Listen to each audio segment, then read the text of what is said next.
Hey, we're back with hot takes. It's been forever. The off season's here, so it's time for some off season content. I asked damn near a month ago for your takes with the playoffs being at their tail end, so maybe a few of these will age a little weird, but with that said, let's go ahead and get into these hot takes. I decided to do a community tab just for the sake of getting stuff that was more up to date rather than months ago before the playoffs even started.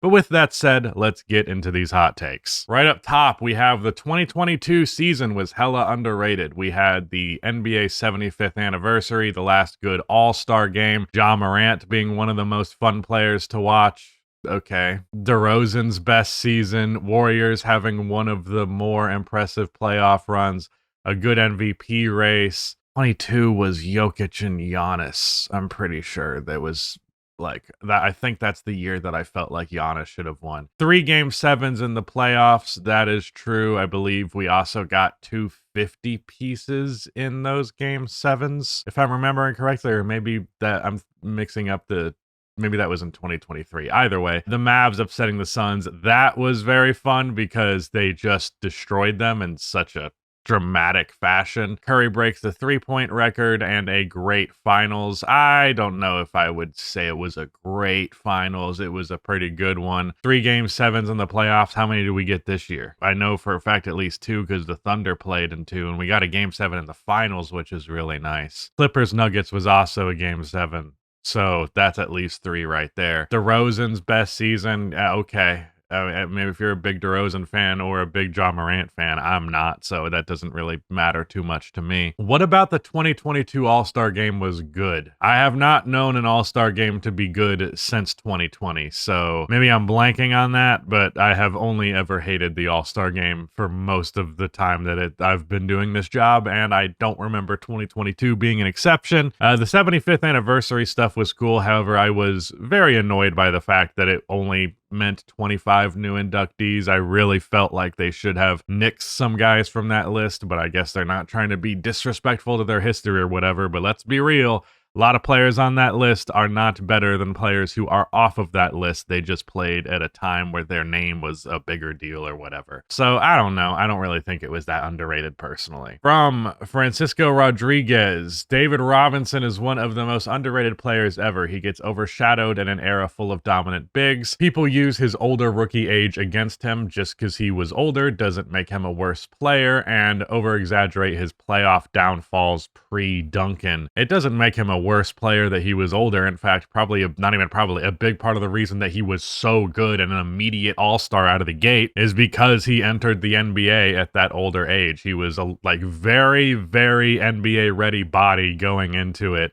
No need to develop a lot of that stuff. Lots of college experience and so on. So I don't think that makes him a worse player. It does, however, reduce your longevity, which is a big reason that David gets discounted, because if he had an extra 3 years of great production, that would definitely add a lot to his resume. I also think I do agree that his playoff downfalls are a little bit overrated or over talked about, just because, the San Antonio Spurs were not like the brilliant organization we know them to be now when David Robinson was at his peak.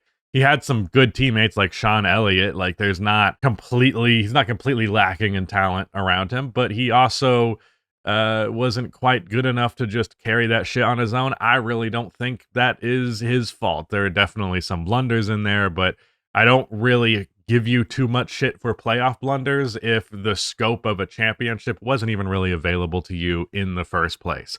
He really just he fell into that trap of like carrying the team so well in the regular season that their record and all of that would indicate that they're a much better team than they are. But even in the era of individuals meaning more than anything else, you still need good help, and he did not consistently have that. I originally read this as like suggesting he didn't actually get that much worse when Duncan was there, and I was like, you're out of your fucking mind. He definitely did, but that's just because he was an older guy. I can get behind him being underrated. I feel like he's one of those dudes who most people rate properly, but they're not gonna talk about him all that much. Just like yep, David Robinson, also good, moving on. Maybe a little bit, probably a little underrated. I don't know about one of the most ever. From Roms227, CP3 is the best all-around point guard of all time. Good at shooting, but one of the best, if not the best, in mid-range shooting. He is definitely the best mid-range shooting point guard ever, one of the best point guard defenders ever, one of the best passers and playmakers ever, one of the greatest basketball IQs ever, while also having longevity to his name. I strongly believe I agree with this take that Chris is the best all-around point guard of all time. And I also strongly believe that he is the best pound for pound player ever. That is a label that has seemingly been created for Allen Iverson. But if we're just talking about dudes who are 6'1" or less, Chris Paul was a better player than Allen Iverson, unfortunately. I don't know how Rudy feels about that behind the camera, but it's just true. Chris Paul is one of the greatest playmakers to ever play this game. As of right now, he is on the Mount Rushmore of mid-range shooters. I have talked about this a few times throughout the playoffs, but I do think that Shea will take that 4th spot because I do think he is a better mid-range shooter than Chris, but he does not have, a 20-year workload behind him. And then like the fact that he's as good as he is defensively at the size he is especially the reason I think he's the pound for pound GOAT, because there is very, very few examples of guards his size or smaller being great, very heavily impactful defensive players. When you also consider how much of an offensive load he had to bear because he's just the lead ball handler and orchestrates all of the offense for 90% of his career, it's truly very impressive. And, his dirty plays and just stuff that's, rubs you the wrong way. He really only has one major playoff choke, but people act like he has 1,000, but like he definitely did choke in that OKC series. There's reasons not to like him. I understand that, but I see a lot of people lie about how good of a talent Chris Paul was, and it actively upsets me because people are definitely allowing their dislike of Chris Paul to bleed into their evaluation of him. And the fact of the matter is, there has never been a point guard who is that great all around, especially there has never been one at that size. So yes, Chris Paul is the best all-around point guard of all time. However, he is not Magic Johnson nor Stephen Curry. He is still a very clear step below those two, but I always argue that the greatest point guard of all time debate is those two guys, and then it's a long list of names that you can mix and mash pretty reasonably. I have Chris Paul as the 3rd greatest point guard of all time, but I also understand if he's not in your top 5. That's reasonable. I think a lot of people don't put him in their top 5 just because they hate his ass. If Wilt and Shaq swapped eras, they would be just as successful as each other.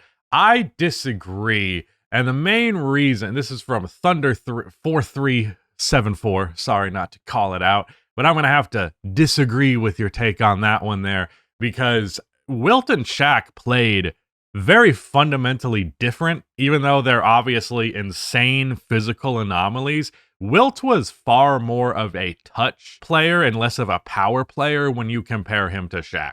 Like, Shaq is like, I am big as hell and I'm moving you out of the way. Wilt is more like, I'm big as hell and I'm going to bump off of you to create enough space for this like deep hook shot. Not to say that Wilt was incapable of just bullying someone to the basket, but that's not really what his strong suit was. And I also firmly believe that Wilt would have been a worse player if he played in the golden age of big men, which Shaq did. The only real great center that Wilt had to deal with was Bill Russell. And when you look at the stats when he deals with Bill Russell, his numbers go down a whole lot. I just think that Shaq is a significantly better player than Wilt, frankly, at their absolute peaks, because Wilt had the shoots the ball too much issue. I do think that that would be better understood if he played in the 90s and 2000s, so that would work to his benefit. There are certainly things that would work to his benefit for sure, but I think Shaq against that era of bigs, I'm sure he would have his troubles against Bill Russell too, because that's just a generational defensive talent. Everybody else, dude, talk about fucking barbecue chicken. He is going to abuse all those fucking tall, lanky-ass white boys who are only in the league because the concept of a center was invented 15 years ago. Like, no, dude. I think Shaq is just way better than Wilt, so I think that Shaq would crush the 60s, and Wilt would be good in the 90s, but he would not be as good as Shaq was in the 90s or 2000s. From Grayson Spangler, That's an interesting name. Jalen Johnson has superstar potential. His name's too generic. You can't be a superstar and your name is Jalen Johnson. That's just way too easy. No, I think he has great all-star potential. I do not really see an aspect of his game that I think he's going to be outright like top of the line at. And typically to be a superstar in the NBA, you need to be fucking amazing at one or two things, often two things. And I think Jalen Johnson is just one of those guys who's very good at everything, but isn't necessarily going to be great at any of those things individually. So I think Jalen Johnson will cap out as like a very good all-star and possibly a perennial one. I wouldn't go superstar. Mind you, also, because this always gets people confused, my definition of a superstar is just the guy who can be the best player on a championship team. Obviously, that in itself is arbitrary because a lot of it is just projection. But I believe in Jalen Johnson a lot. Not to that level, though. Not to that level. Rudy asked, can he be as good as Jaylen Brown? Sure, but that's not a superstar. So there you go. If Kyrie Irving wasn't so beloved, Kyrie Irving would be his nickname, and I think that goes pretty hard. Well, Maxi DeFriend, I don't think it goes pretty hard. And also, if you want to criticize Kyrie Irving for carrying, why don't you also criticize every other guard in the entire fucking NBA for carrying? Because that's just how ball handling works now. From HK is peak, we need to stop acting like 30-year-olds are aging rapidly and that every star is going to be washed by 35. The big three of the 2010s are all 36 plus and still playing at an elite level. Jokic, Giannis, and Embiid are arguably peaked at 30 years old. Their primes aren't going to end very soon, except for maybe Embiid due to injuries. Well, I'm going to have to disagree with you there because there's kind of like this curve. Like there's this timeline, if you look at it, of like LeBron, KD, Steph, that era of players, where there's like this huge upswing in durability and longevity. And I think we're going to see a downswing in that because of two major factors, which is the pace of the modern NBA and also AAU culture and how that has basically decimated the bodies of multiple NBA players because, you know, there's a certain amount of wear and tear your body can take before it starts to break down. And a lot of these players are wasting much of that wear and tear before they even enter the NBA. I understand where you're coming from because like the technology, the ways of recovering, all of that stuff has improved dramatically.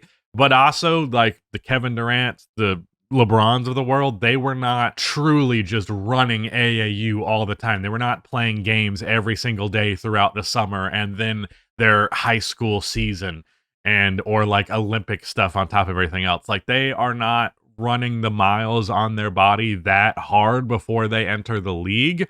And we're seeing players be more and more injury prone today also because of the pace. Because LeBron and Kevin Durant had the luxury of playing the first decade plus of their career, you know, in a completely different environment in terms of how much is expected for your stamina, how much you're expected to run around. Those extra miles add up for a lot of modern players. I think like Giannis and Jokic are a little bit different because they obviously were not in that. But at least for American-born players, or at least guys who grew up in the American AAU system, not necessarily being from here, that's gonna cap a lot of careers. And it's something that I think we're gonna see like the Jason Tatums of the world get to like 35 and we're like, what the hell? LeBron was so great when he was 40. Kevin Durant was so great when he was 38. Why can't these guys do it? It's because they came from a different background and they have a different context for how they got here.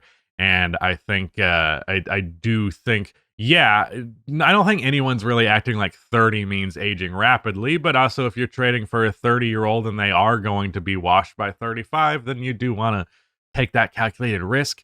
All I'm saying is it's not as simple as like dudes' primes are getting longer. That just means that's only going to continue. I think we're going to see a curve back to the older timeline again. And hopefully AAU stuff can be changed around. We can not put as much strain on these young players, especially because a lot of them don't even go on to make the NBA and they just end up having a bunch of physical liabilities existing while just being like a fucking accountant. That culture, the AAU culture, really needs to be changed.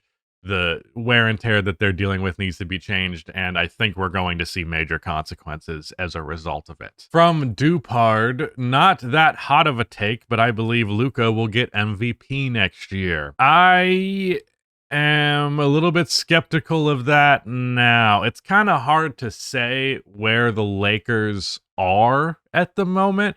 Who knows if a LeBron trade is going to happen? Feels unlikely, but also more likely than what it did before. I like the DeAndre in addition specifically for Luka because he's going to get a lot of easy assists just feeding him in that floater range out of the pick and roll, stuff like that, even though he's not the best screener. I do believe Ayton will have a better year on the Lakers than he did on Portland and probably most of his Phoenix career as well, because when he was at his best was when Chris Paul was there. So I imagine Luka will appreciate having a real big who he can throw the ball to and is not going to throw it off of the rim. Also, having the Lakers push behind you the whole way. Really, the only way that I could feel confident in that is if Luka is going to be like Luka and not Hookah Luka. Like, actually, Luka at his best through a whole year in the Western Conference wearing a Lakers jersey. And if his teammates are just good enough and they get a top 4 seed, I think it'd be hard for him not to win in that context. So I do think the Lakers bias will do a lot of work for him there, but I can't say that I think it'll do quite enough. I just also think the Lakers won't be good enough. But I also wouldn't be surprised if the Lakers were good enough because at least in the regular season, you have Luka and you possibly have LeBron. Like, there's enough. I don't know. That's I don't know. MVP is a really hard one to predict. I don't know if I've ever correctly predicted who would win MVP. It is routinely one of my highest missed takes to predict who won MVP. So don't fucking ask me, I guess. From Raider Tupac. NBA YouTubers love to talk about when they get something right, but never admit when they got shit wrong. I admit when I got shit wrong plenty. However, like any other human being who's ever existed on Earth, I prefer to talk about my W's more so than my L's. I don't really think that's a significant criticism. I don't know. I watch a good amount of NBA YouTube, and like, it's not like a persistent issue where people brag about the shit they got right ad nauseum. Usually I give a passive comment about what I was right or wrong about whenever it comes up. I actually find a lot of enjoyment in the things that I was wrong about. I find, in hindsight, what I tweeted about Luka and Trae Young in 2018 to be hilarious. What a dumbass. What a fool. And also, like, the NBA is at its best when it is the most unpredictable. I got 3 out of the 4 second-round series predictions incorrect because I did not believe, 2 out of the 4 rather, that the Celtics and the Cavs would lose in round 2. But that was a reasonable thing to be wrong about, I think. But, yeah, I'd rather talk about when I was correct because it makes me feel good. What do you want from me? I'm a human being too. From Brennan Kinder, Cade Cunningham, I'm going to assume that was Cade, will be the face of the league and win 2 titles by the time he's 30, and this will all be on the Pistons. Well, let me stop you right there. I don't think a Detroit Piston is ever going to be the face of the league. I don't care how good he is. Like, I would argue that Giannis has never really been the face of the league because he's a Milwaukee Buck. You could say the same thing for Jokic because of Denver, or like they're begrudgingly the face of the league. But at least Cade Cunningham's American, so you don't have to deal with a bunch of xenophobia pushing up against the possibility of him being the face. But I don't think Cade will be the face of the league because I do not believe that his ceiling is high enough to do that. To be the face of the league, you need to be, at bare minimum, a top 3 player in the NBA, and I simply do not think Cade will cap out as a top 3 player in the NBA. I think his ceiling is more like 8 to 15. He has this issue where he is both not an aggressive driver and his jump shot is kind of mid. Like, it's not terrible, it's not great. He doesn't get to the free throw line, doesn't get to the rim as often as I would like him to. Very jump shot heavy for a guy who does not have a great jumper. Playmaking's great. His defense is really good. There's enough stuff there for him to be a superstar. But unless he either dramatically shifts his ability to get to the line or his ability to shoot, then he's not going to reach that caliber. He's just not going to be good enough to do that. Here we go. This one aged great from Jake Robbins. Hot take: vet minimum market is going to be insane for teams that are very close and have available PT like Denver. Some seriously surprising good players are going to be left out from real contract offers from the new CBA rules, where there you go. Bruce Brown and Tim Hardaway Jr. are Denver Nuggets because this was exactly correct. It's not that shocking, though, because this has been what happens in the NBA. The middle class of the NBA is rapidly decreasing. It's kind of like you're either making 30 plus or you're making 15 or below, and saw that perfectly there. So yeah, that take aged great. Here's another one that aged pretty good. Magic will make a big splash this offseason and maybe make it to the Eastern Conference Finals. I do feel good about the Magic this year, so like that take, they made the trade soon after that. What's the timeline of the Desmond Bane trade? Are we getting bamboozled here? Maybe this trade just went down. I don't know. Yeah, another one here from D Windy City Assassin. From Umar Ali. The SGA foul merchant myth is the culmination of how low the standards have dropped in reporting and storytelling from mainstream media throughout the LeBron Curry era of the NBA.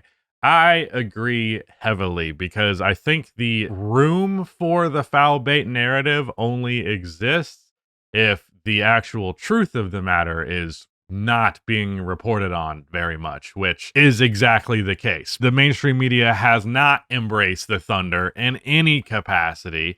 And if they did, if they actually fucking cared about basketball and talking about when teams are good, then how fucking good Shea is outside of drawing fouls would be a very prominent talking point. It would be at the forefront of the conversation. But instead, ironically, you mentioned the LeBron Curry era. They would rather talk about those guys. They would rather talk about the older generation of players that are still here, which is kind of why I've always felt just a little bit kind of looking forward to when those guys are gone, because you will be forced to talk about the actual players who are super relevant right now and not just nostalgia walking on an NBA court. Like, dudes who are good right fucking now need to be talked about correctly, and instead they're either not talked about at all or it's in this passive-aggressive, dismissive-ass tone that completely undercuts any potential positive coverage that could be available.